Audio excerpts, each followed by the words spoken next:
What the hell happened to the economy for the second time this week? Stock market tumbles in a huge way. Donald Trump is throwing out tariffs when it comes to steel, all sorts of stuff. Now folks are talking about a recession is on the way. Inflation is hitting hard. Prices are still up. He's laying off people contributing to unemployment claims.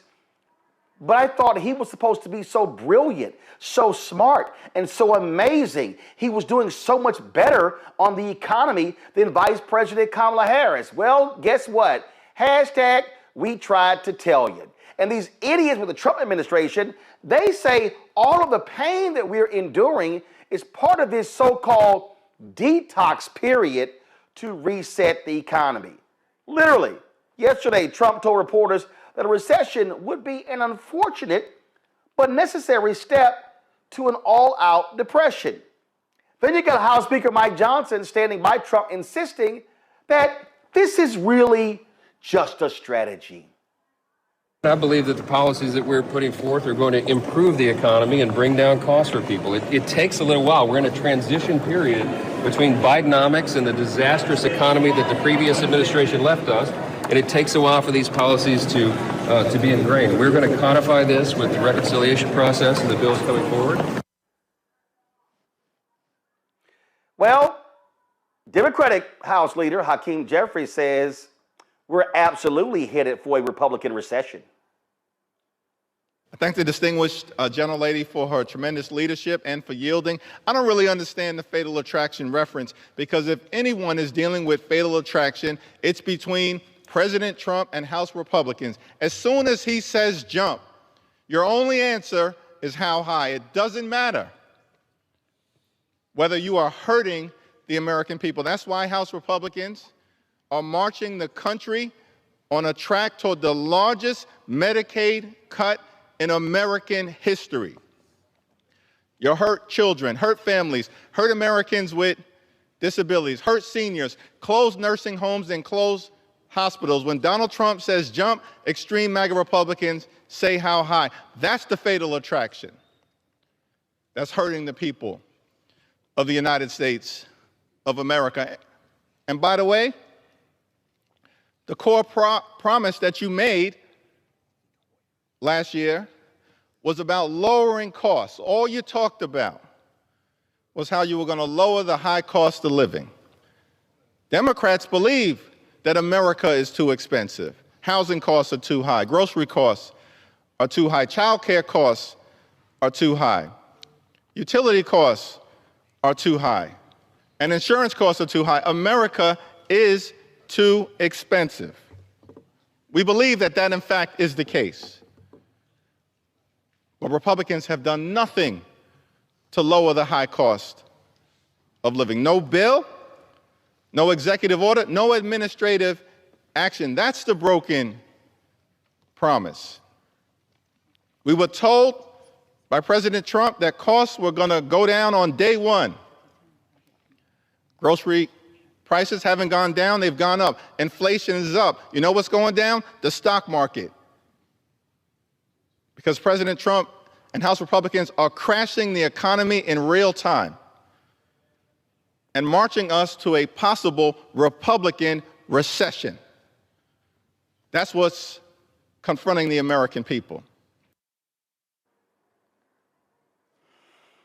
Well, folks, critics say skyrocketing prices, trade war tensions, job losses hitting the nation left and right is causing the problem. But this idiot Trump, he just keeps blaming Joe Biden for this economic catastrophe and promising to make America affordable again. Morgan Harper, Director of Policy and Advocacy at the American Economic Liberties Project, joins us right now. Morgan, this is hilarious, but it's also shameful.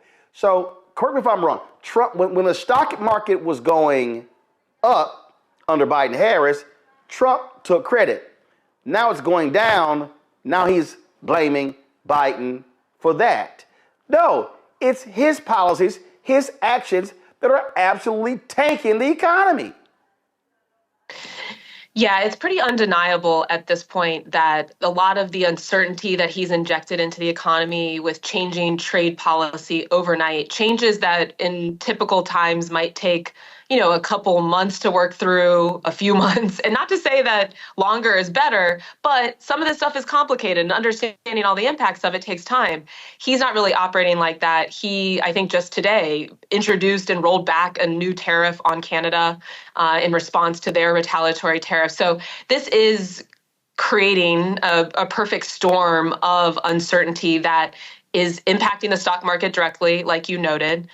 We see companies that are now predicting that they are not going to have very strong growth or a lot of consumer demand over the next few months. Because what are consumers doing too, in addition to businesses, kind of looking at all of this, and it's like, I don't know if I want to make any moves at all, because we have no idea how much our assets might be valued at if you are in that position. Even if you're on Medicaid, for example, if you're going to continue to be covered by that. And let's be real, a lot of people who are working are also on Medicaid. And so there's just uncertainty abounds, and this is a really bad situation for the economy and the country overall in terms of the impacts of this. And again, Morgan, what is unbelievable is that they repeatedly tried to blame Biden for it, and they act as if the tariffs don't matter. I'm sorry. The Federal Reserve was projecting that we were going to see a 3% increase in GDP. Because of Trump's actions, the massive cuts, what Doge is doing, the crazy actions of Elon Musk, these ridiculous tariffs, okay, and him trying to convince us. Like, it's unbelievable. We're going to play a clip for you of an Associated Press reporter asking White House Press Secretary, the idiot Carolyn Leavitt, about tariffs. And he literally is trying to convince us, no. Tariffs, they're going to pay. We're going to make billions, trillions off of tariffs. I mean, it is the dumbest thing. And these MAGA Republicans are falling in line knowing it's a lie. Go ahead. Thanks, Caroline. You're welcome. If we could just step back for a second. When President Trump last addressed the BRT when he was on the campaign trail, his big push was on tax cuts. He's going there today as he's proposing tax hikes in the form of tariffs. And I'm curious why he's prioritizing that over the tax cuts. He's actually not implementing tax hikes. Tariffs are a tax hike on foreign countries that, again, have been ripping us off. Tariffs are a tax cut for the American people. And the president is a staunch advocate of tax cuts. As you know, he campaigned on no taxes on tips, no taxes on overtime, no taxes on Social Security benefits. He is committed to all three of those things, and he expects Congress to pass them later this year. I'm sorry, have you ever paid a tariff? Because I have. They don't get charged on foreign companies, they get charged on the importers. And ultimately, when we have fair and balanced trade, which the American people have not seen in decades, as I said at the beginning, revenues will stay here, wages will go up, and our country will be made wealthy again. And I think it's insulting that you're trying to test my knowledge of economics and the decisions that this president has made. I'm now regret giving a question to the Associated Press. Mary, go. Morgan, that's crazy. So, yeah, well, there's a lot to unpack here. I mean, like I've said a couple of times, Roland, tariffs are an important tool to make sure that we have balanced trade. Tariffs, when part of an overall economic policy strategy that includes things like domestic investment in industrial policy, in building up incentives for domestic manufacturing to have companies want to build things in the U.S., can be a very successful strategy. What we are seeing here is not that. It's very scattershot. It's changing all the time, like we talked about. And it is importantly not paired with any sort of industrial policy strategy. That is not even on the table. I mean, it appears it's not on the table because it conflicts politically with where this administration wants to be landing on an environment where they're really trying to advocate for more government spending.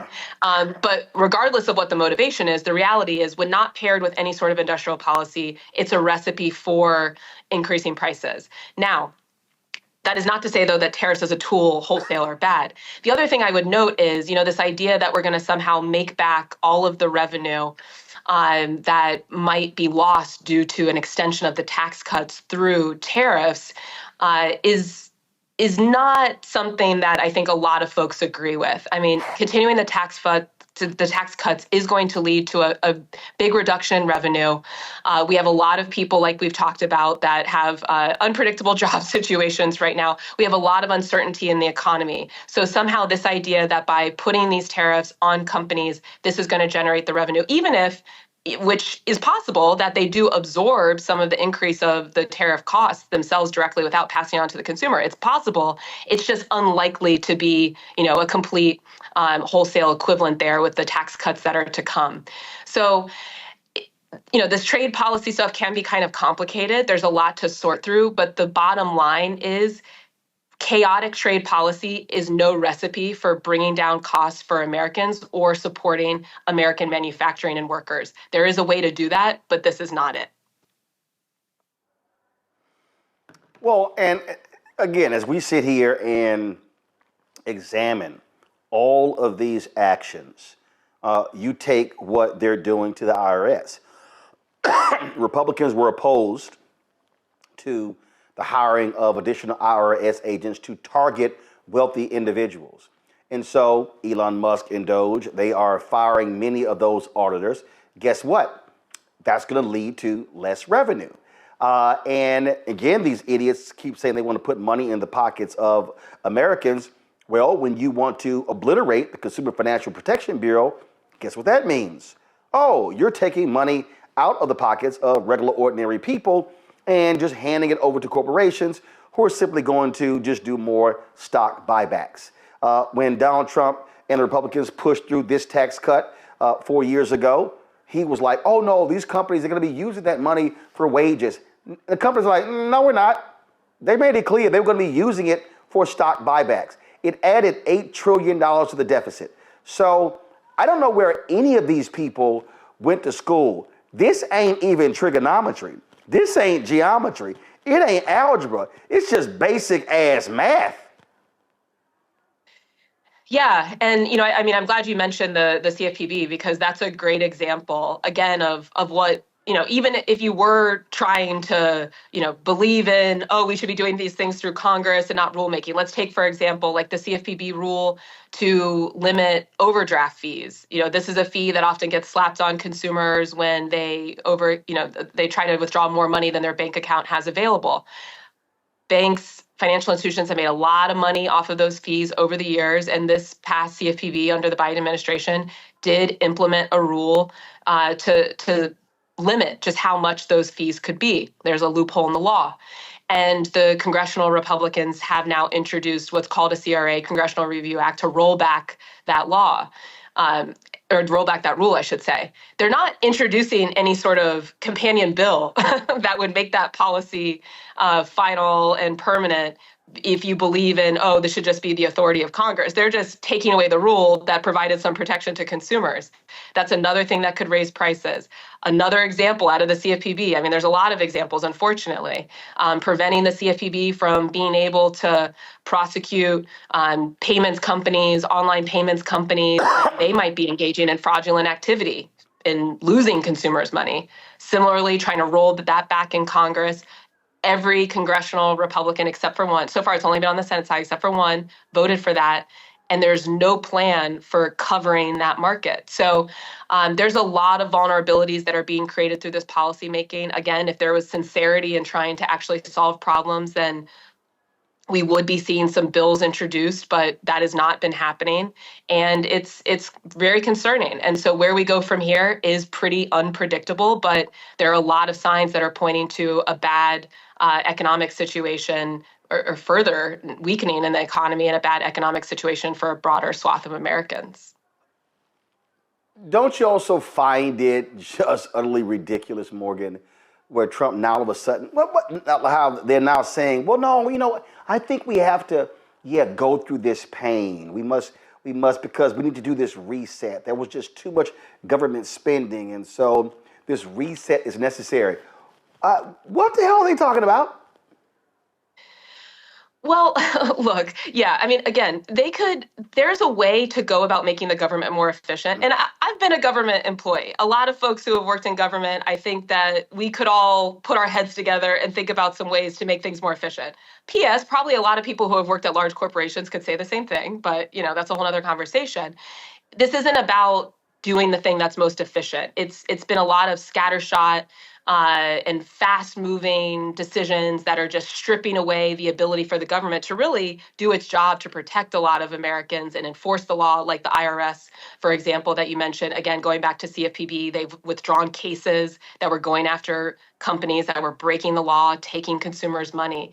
And so this does seem more of an ideological exercise, but I will say, and a political exercise, but I will say, I mean, there are real problems to solve. There is a need to take a hard look at the American economy and think through, what does it look like when so many people in our country are vulnerable to just missing one paycheck? What does it look like? We talk about the stock market as an indicator, that there's a lot of people that don't even have the ability to dream of investing in the stock market because they have no extra money to be able to look at that.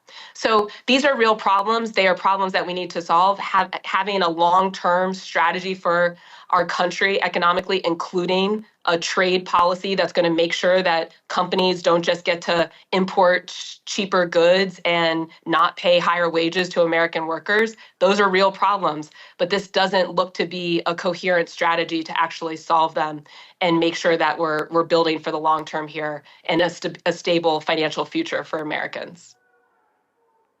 Yeah, because this strategy we're talking about here is, let's just invest billions of U.S. money into crypto. Let's just sit here and keep whacking away, and let's just stop the lawsuits against companies in the Department of Justice, at the SEC, at the CFPB. You had one Chinese national who just, let me just go ahead and buy, a bunch of millions or billions in the Trump coin. And guess what? His case magically goes away. What we are seeing major corporations. There was even one report that companies are paying $5 million for sit-down meetings with Trump and Mar-a-Lago. These people are grifters. They are literally trying to just steal from the government and screw everybody else. And you've got these workers, you've got veterans. It's going to be a big protest happening on Friday. And to your point, how it's just willy-nilly. I mean, they fire people at the National Weather Service, and now they're trying to hire them back. They fire workers with the Centers for Disease Control, now they're trying to hire them back. And so it's just nonsensical. And so they are creating the chaos that we are now seeing in the markets. And you've got companies like, what the hell? We can't do any sort of quarterly or yearly or planning for every 2 years with the kind of just nutcase economic policy we're seeing coming out of the White House. Yeah, absolutely. I mean, how could you possibly predict how you're going to spend or build your company if you don't even understand the legal framework that you're operating in, or whether laws will be enforced? And, to our earlier point, I mean, that's the larger risk, not just for companies, but for all of us that are living in the U.S. right now and across the globe who are watching this. So, I mean, I think the important point, though, too, to make here, Roland, is, we're going to spend a lot of time, I imagine, over the next few months critiquing what's happening right now in this administration, some of the corrupt action that's happening. But we also, those of us who know that government does have a role in this country in supporting things like strong manufacturing and supporting people being able to lead stable lives and access healthcare and be able to have families and support them, that we need to be presenting a plan for what that looks like and making the case for why government is important, because there's clearly a lot of people in our country that don't have a strong understanding of that. And until we solve for that problem, then I do think we're going to continue to be at risk for these types of moves that are, again, not about actually helping anybody, but it seems to be enriching a lot of the folks that are attached to this administration.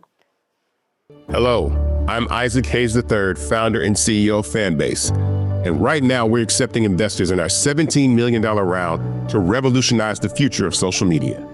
Today, for just $399, you can own 60 shares of stock in Fanbase at $665 a share. Go to startengine.com/fanbase and invest today. While the big platforms have grown too massive and disconnected from their users, Fanbase is building a platform where creators and users truly come first. We've already raised $8.6 million from everyday investors who believe in this vision, and now you can join them. This is your chance to invest in a social media tech company with over 1 million users that is disrupting media by allowing anyone to reach all of their following and monetize their content from day one. The market is changing, big platforms are failing to serve their users, and Fanbase is stepping up to fill the gap. Don't wait until it's too late. Invest now. Invest for yourself and your future. Go to startengine.com/fanbase and own the future of social media.